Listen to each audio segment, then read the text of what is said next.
Forest range officer ఖానాతో మాట్లాడుతున్నాను. So నిన్న morning ఉదయం 2 చోట్ల తర్లపాడు శివార్లో మరియు ఇక్బాల్పూర్ శివార్లో మా రేంజ్ పరిధిలో 2 చోట్ల అనుకోకుండా కొన్ని 10 చెట్లు 10 టేక్ వృక్షాలని నరికివేతకు గురైనాయి. సో దాంట్లో కొంత కలప ఇక్కడ నుంచి తరలించడం జరిగింది స్మగ్లర్లు.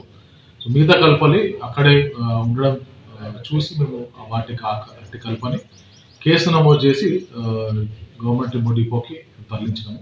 సో ఏమైతే మిస్సింగ్ కలప ఉన్నదో దాని మీద కూడా ఖచ్చితంగా ఎవరైతే అఫెండర్స్ ఇన్వాల్వ్ ఉన్నారో వాళ్ళని ట్రేస్ అవుట్ చేయడం జరుగుతుంది. ఆల్రెడీ 4 వ్యక్తుల మీద మేము అనుమానంతో వాళ్ళని విచారిస్తున్నాము.